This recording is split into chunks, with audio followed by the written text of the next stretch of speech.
ದೇಹಿ ಎಂದರೆ ದೇಹವನ್ನು ತನ್ನದಾಗಿಸಿಕೊಂಡಿರುವಂಥದ್ದು.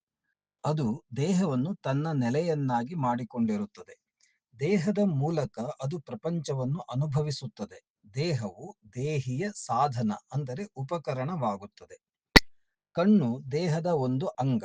ಅದು ಕ್ಯಾಮೆರಾದಂತಹ ಉಪಕರಣ.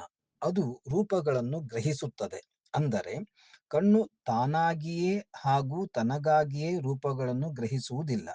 ರೂಪಗಳನ್ನು ಗ್ರಹಿಸಬೇಕು ಎಂದು ನಿರ್ಧರಿಸುವುದು ದೇಹಿ. ಗ್ರಹಿಸಿದ ರೂಪಗಳನ್ನು ಇದು ಇಷ್ಟವಾದದ್ದು, ಇದು ಇಷ್ಟವಲ್ಲದ್ದು ಎಂದು ದೇಹಿ ಭಾವಿಸುತ್ತದೆ. ಇಷ್ಟವಾದ ರೂಪದಿಂದ ಸುಖವನ್ನು, ಇಷ್ಟವಿಲ್ಲದ ರೂಪದಿಂದ ದುಃಖವನ್ನು ದೇಹಿ ಅನುಭವಿಸುತ್ತದೆ. ಇಷ್ಟಾನಿಷ್ಟಗಳು ಹಾಗೂ ಸುಖ ದುಃಖಗಳು ದೇಹಿಗೆ ಸಂಬಂಧಪಟ್ಟಿದ್ದು, ದೇಹಕ್ಕೆ ಸಂಬಂಧಪಟ್ಟಿದ್ದಲ್ಲ.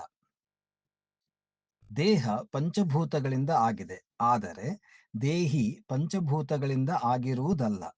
ಆದ್ದರಿಂದ ದೇಹಿಯನ್ನು ಶಸ್ತ್ರಗಳಿಂದ ಕತ್ತರಿಸಲು ಆಗುವುದಿಲ್ಲ, ನೀರಿನಿಂದ ಒದ್ದೆ ಮಾಡಲು ಆಗುವುದಿಲ್ಲ, ಬೆಂಕಿಯಿಂದ ಸುಡಲು ಸಾಧ್ಯವಿಲ್ಲ, ಗಾಳಿಯಿಂದ ಒಣಗಿಸಲು ಸಾಧ್ಯವಿಲ್ಲ. ಆಕಾಶದ ಉದ್ದ ಅಗಲಗಳ ಮಿತಿ ದೇಹಿಗೆ ಇಲ್ಲ.